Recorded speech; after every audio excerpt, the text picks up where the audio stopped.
Hello friends, मैं कविता गोयल आप सभी का हार्दिक स्वागत करती हूँ। आज हम जो पढ़ेंगे नेशनल जीके के मोस्ट इम्पोर्टेंट 15 क्वेश्चंस, जो कि एग्ज़ाम के पॉइंट ऑफ व्यू से बहुत ही ज़्यादा इम्पोर्टेंट हैं और पिछले एग्ज़ामों में बार बार पूछे जा चुके हैं। तो चलिए शुरू करते हैं। पहला क्वेश्चन है, निम्न में से कौन विंटर ग्रेड डीजल ईंधन का उत्पादन करता है? Option A Hindustan petroleum, B Bharat petroleum, C Indian oil corporation limited, D Reliance fuel. इसका जो राइट आंसर होगा वो होगा option C Indian oil corporation limited. Indian oil corporation limited है वो विंटर ग्रेड डीजल ईंधन का उत्पादन करता है। ये विंटर ग्रेड डीजल ईंधन है क्या?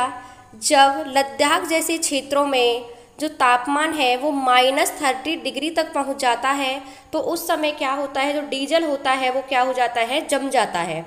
जब क्या होता है, वो जम जाता है। तो इसके समाधान के लिए इंडियन ऑयल कॉरपोरेशन ने विंटर ग्रेड डीजल ईंधन तैयार किया है। ये ईंधन क्या है, ये -33 डिग्री पर भी तरल रहता है, ये जमता नहीं है। तो इसका राइट आंसर होगा Indian oil corporation. Question number 2, WTO जिसकी फुल फॉर्म है वर्ल्ड ट्रेड ऑर्गेनाइजेशन की स्थापना कब हुई? ऑप्शन ए 1 जनवरी 1995, बी 16 अक्टूबर 1945, सी 7 अप्रैल 1948, डी 16 नवंबर 1945। इसका जो राइट आंसर होगा वो होगा ऑप्शन ए 1 जनवरी 1995। 1 जनवरी 1995 को वर्ल्ड ट्रेड ऑर्गेनाइजेशन की स्थापना हुई थी। इसका मुख्यालय की बात करें तो मुख्यालय जनेवा स्विट्जरलैंड में है। स्थापना 1 जनवरी 1945 को। 16 अक्टूबर 1945 को FAO यानी कि फूड एंड एग्रीकल्चर ऑर्गेनाइजेशन की स्थापना हुई। मुख्यालय कहाँ है? रोम, इटली में है। WHO की बात करें तो WHO की स्थापना 7 अप्रैल 1948 को हुई। वर्ल्ड हेल्थ ऑर्गेनाइजेशन मुख्यालय कहाँ है? जनेवा, स्विट्जरलैंड में है। यूनेस्को की स्थापना 16 नवंबर 1945 को हुई और मुख्यालय कहाँ है? पेरिस, फ्रांस में। ये मुख्यालय और स्थापना की डेट आपको याद रखनी है, बार बार एग्जाम में पूछी जाती हैं। क्वेश्चन नंबर 3, भारत में स्थानीय स्वशासन का जनक किसे माना जाता है?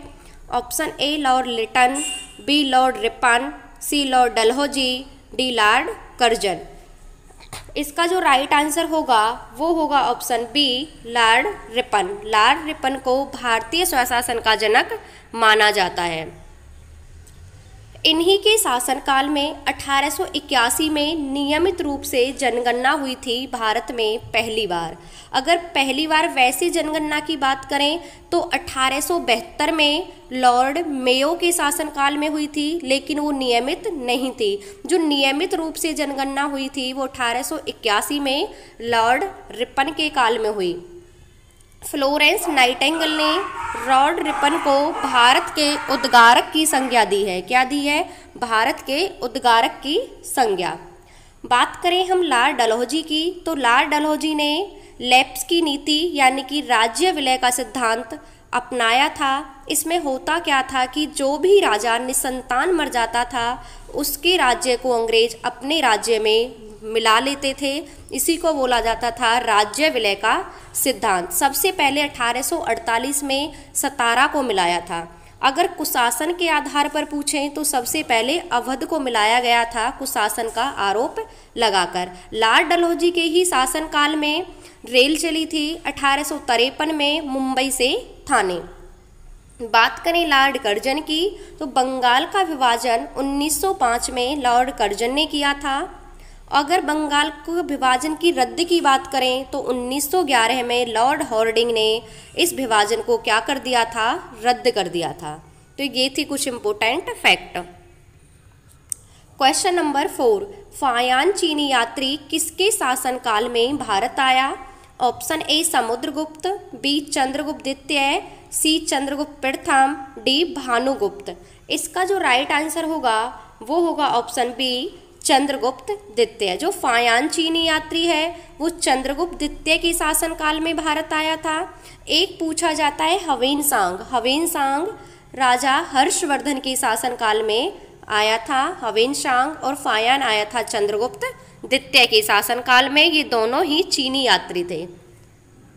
फायान चंद्रगुप्त द्वितीय के शासनकाल में भारत आया। चंद्रगुप्त द्वितीय ने विक्रमादित्य की उपाधि धारण की। किसकी? विक्रमादित्य की। शकों का खात्मा करने के बाद, शकों पर विजय प्राप्त करने के बाद चंद्रगुप्त द्वितीय ने चांदी के रुपए चलाए, जिन्हें क्या कहा जाता था? रूपक कहा जाता था। चंद्रगुप्त द्वितीय के ही शासनकाल में नवरत्न रहते थे। पूछा जाता है किसके शासनकाल में नवरत्न रहते थे? विक्रमादित्य के शासनकाल में। एक पूछा जाता है मेहरौली का स्तंभ किसने बनवाया? तो मेहरौली का स्तंभ भी चंद्रगुप्त द्वितीय ने ही बनवाया था। बात करें हम समुद्रगुप्त की, तो समुद्रगुप्त को भारत का नेपोलियन कहा जाता है। इसे कविराज भी कहा जाता है क्योंकि इसके सिक्कों पर इसे वीणा बजाते हुए दिखाया गया है। लिच्छवी दोहित्र भी समुद्रगुप्त को ही कहा जाता है। बात करें चंद्रगुप्त प्रथम की, चंद्रगुप्त प्रथम गुप्त वंश का वास्तविक संस्थापक है। अगर गुप्त वंश का संस्थापक पूछा जाए तो वो है श्रीगुप्त। अगर वास्तविक संस्थापक पूछा जाता है तो वो है श्रीगुप्त। चंद्रगुप्त प्रथम ने ही गुप्त संवत की शुरुआत की थी। कब की थी? 319 ईस्वी में, ईसा पूर्व में की थी गुप्त संवत की शुरुआत। किसने की थी? चंद्रगुप्त प्रथम ने। चंद्रगुप्त प्रथम ने लिच्छवी की राजकुमारी से विवाह किया था। बात करें हम भानुगुप्त के एरन अभिलेख की, तो हमें उससे सती प्रथा की जानकारी मिलती है। ये क्वेश्चन कई बार पूछा जा चुका है कि सती प्रथा की जानकारी हमें किस अभिलेख से मिलती है? तो भानुगुप्त के एरन अभिलेख से। क्वेश्चन नंबर 5, अलाउद्दीन खिलजी की सेना अध्यक्ष का नाम बताइए जिसने तमिल साम्राज्य पर आक्रमण किया और अपार धन दौलत के साथ लौटा। ऑप्शन ए बलवन, बी नसरुद्दीन, सी मलिक काफूर, डी जलालुद्दीन। इसका जो राइट आंसर होगा वो होगा ऑप्शन सी मलिक काफूर। मलिक काफूर इसका सेना अध्यक्ष था जिसे अलाउद्दीन खिलजी ने दक्षिण की विजय यात्रा के लिए भेजा था। अलाउद्दीन खिलजी की सेना अध्यक्ष कौन था? मलिक काफूर था। मलिक काफूर को 1000 दिनारी कहा जाता था क्योंकि इसे 1000 दिनार में खरीदा गया था। तेलंगाना के शासक है जिनका नाम है प्रताप रुद्रदेव द्वितीय ने मलिक काफूर को क्या दिया था? कोहिनूर हीरा दिया, और जिसे मलिक काफूर ने अलाउद्दीन को भेंट कर दिया। अलाउद्दीन खिलजी ने अलाई दरवाजा, जमात खाना मस्जिद, सीरी का किला इनका क्या करवाया? निर्माण करवाया। अलाउद्दीन खिलजी वंश के सबसे शक्तिशाली शासक थे। क्वेश्चन नंबर 6, विश्व की सबसे गहरी झील कौन सी है? ऑप्शन ए कीवू झील, बी मलावी झील, सी विक्टोरिया झील, डी बैकाल झील।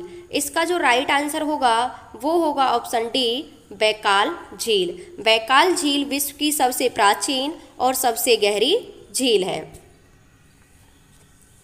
बैकाल झील विश्व की सबसे प्राचीन और गहरी झील है। इसकी औसत गहराई की बात करें तो वो है 700 मीटर। औसत लंबाई 636 किलोमीटर है। यह झील रूस के साइबेरिया के क्षेत्र के दक्षिण में रूस के 2 राज्यों की सीमा पर स्थित है। एक पूछा जाता है कि भारत की सबसे बड़ी खारे पानी की झील कौन सी है? वो है चिल्का उड़ीसा में। और मीठे पानी की पूछें तो वो है वूलर जम्मू कश्मीर में। ये आपको याद रखने हैं। क्वेश्चन नंबर 7, किस वायुमंडलीय स्तर में अधिकतम मौसमी संबंधी घटनाएं घटित होती हैं? ऑप्शन ए आयन मंडल, बी समताप मंडल, सी क्षोभ मंडल, डी मध्य मंडल।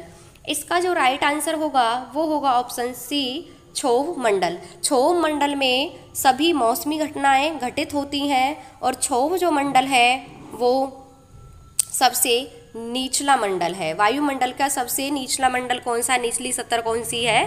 क्षोभ मंडल। क्षोभ मंडल में मौसमी घटनाएं घटित होती है, तूफान, बादल, वर्षा, बिजली। क्षोभ मंडल पृथ्वी के वायुमंडल का सबसे निचला भाग है और इसकी जो औसत ऊंचाई है वो कितनी है, लगभग 14 किलोमीटर है। यह परत भूमध्य रेखा से ध्रुवों की ओर क्या होती जाती है, पतली होती जाती है। जैसे जैसे इसकी ऊंचाई बढ़ती है तो तापमान में कमी आ जाती है। तापमान में कमी कैसे आती है, 1 डिग्री सेंटीग्रेड की कमी आती है 165 मीटर पर। क्वेश्चन नंबर 8, बाकू किस देश की राजधानी है? Option A Ukraine, B Kazakhstan, C Azerbaijan, D उपरोक्त में से कोई नहीं। इसका जो राइट आंसर होगा वो होगा ऑप्शन सी अजरबैजान। बाकू है वो किसकी है, अजरबैजान की। यूक्रेन की राजधानी कीव है, कजाकिस्तान की अस्ताना है। क्वेश्चन नंबर 9, संविधान सभा के प्रारूप समिति के अध्यक्ष कौन थे? Option A doctor Rajendra Prasad, B Bhimrao Ambedkar, C Pandit Jawaharlal Nehru, C Rajagopalachari. इसका जो राइट आंसर होगा वो होगा ऑप्शन बी भीमराव अंबेडकर। संविधान सभा के प्रारूप समिति के अध्यक्ष कौन थे? भीमराव अंबेडकर। बात करें डॉक्टर राजेंद्र प्रसाद की तो ये संविधान सभा के स्थायी अध्यक्ष थे। पंडित जवाहरलाल नेहरू स्वतंत्र भारत के पहले प्रधानमंत्री, और उद्देश्य प्रस्ताव भी किन्होंने दिया था? ये भी पंडित जवाहरलाल नेहरू ने दिया था, जो बाद में जाकर संविधान की प्रस्तावना बना। सी राजगोपालाचारी ये स्वतंत्र भारत के प्रथम भारतीय गवर्नर जनरल थे। संविधान की प्रारूप समिति के अध्यक्ष डॉक्टर भीमराव अंबेडकर कब बने? 29 अगस्त 1947 को प्रारूप समिति के अध्यक्ष बने थे।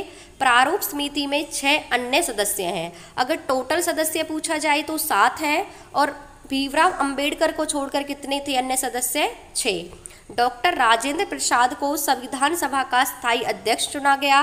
अगर पूछा जाता है कि अस्थायी अध्यक्ष किसे चुना गया था, तो वो चुना गया था सच्चिदानंद सिन्हा को। स्वतंत्र भारत के प्रथम भारतीय गवर्नर जनरल सी राजगोपालाचारी थे। क्वेश्चन नंबर 10, भारत सरकार के प्रमुख विधि अधिकारी निम्न में से कौन है? ऑप्शन ए भारत के महान्यायवादी, बी उच्चतम न्यायालय के मुख्य न्यायाधीश, सी राष्ट्रपति, डी उपरोक्त सभी।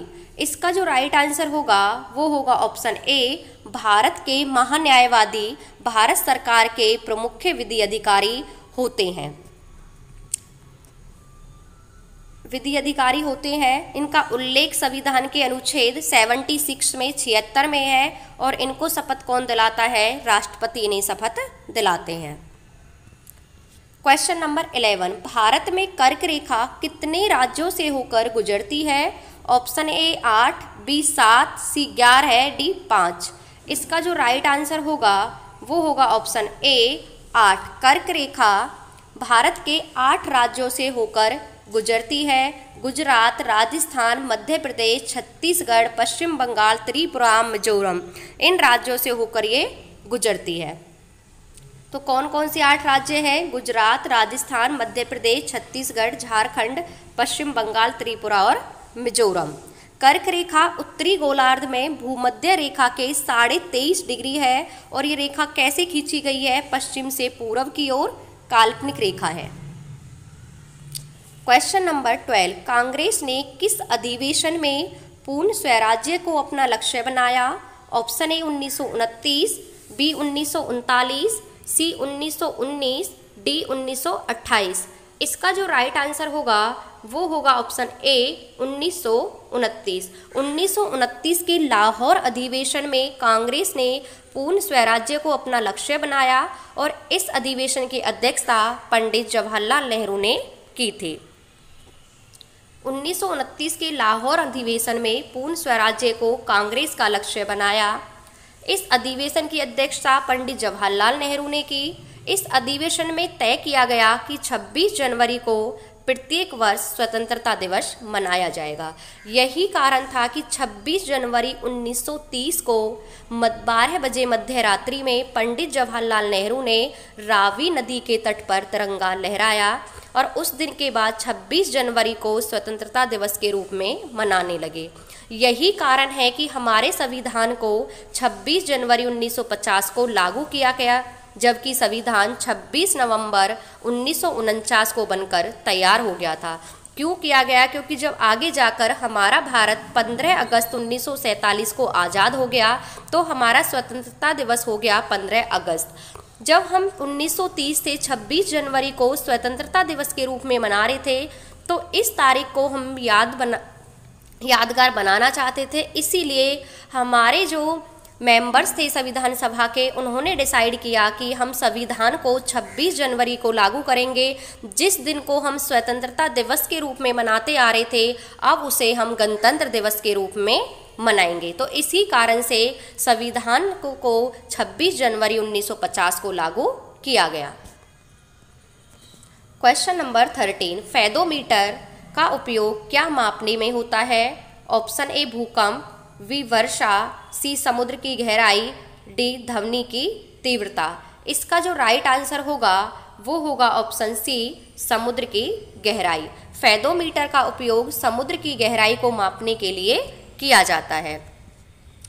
फेदोमीटर का उपयोग समुद्र की गहराई को मापने के लिए, भूकंप को मापने के लिए सिस्मोग्राफ का प्रयोग होता है। बात करें हम ध्वनि की तो ध्वनि की क्षमता को मापने के लिए ऑडियोमीटर का प्रयोग किया जाता है। रेन गेज का प्रयोग वर्षा की मात्रा को मापने के लिए किया जाता है। क्वेश्चन नंबर 14, रायगढ़ का किला किस ऐतिहासिक व्यक्तित्व से संबंधित है? Option A Rana Pratap, B Shivaji, C Akbar, D Mohammad Tughlaq. इसका जो राइट आंसर होगा वो होगा ऑप्शन बी शिवाजी। रायगढ़ का किला शिवाजी से संबंधित है। इसका निर्माण शिवाजी ने कराया था। किसने कराया? शिवाजी ने इसे 1674 में अपनी राजधानी बनाया। रायगढ़ का किला है कहाँ? ये महाराष्ट्र के रायगढ़ जिले के मेहाड़ पहाड़ी पर है। कहाँ पर है? मेहाड़ की पहाड़ी पर है। एक क्वेश्चन पूछा जाता है कि किसने शिवाजी को पहाड़ी चूहा कहा था? तो औरंगजेब ने शिवाजी को साहसी डाकू और पहाड़ी चूहा की संज्ञा दी थी। क्वेश्चन नंबर 15, आज का लास्ट क्वेश्चन, मानव अधिकार दिवस कब मनाया जाता है? ऑप्शन ए 2 अक्टूबर, बी 5 जून, सी 14 सितंबर, डी 10 दिसंबर। इसका जो राइट आंसर होगा वो होगा ऑप्शन डी 10 दिसंबर। 10 दिसंबर को मानव अधिकार दिवस मनाया जाता है। 14 सितंबर को हिंदी दिवस मनाया जाता है। 5 जून को विश्व पर्यावरण दिवस, 2 अक्टूबर को गांधी जयंती। 10 दिसंबर मानवाधिकार दिवस, 2 अक्टूबर गांधी जयंती, 5 जून विश्व पर्यावरण दिवस, 14 सितंबर हिंदी दिवस। तो ये थे आज के most important 15 questions. Thank you.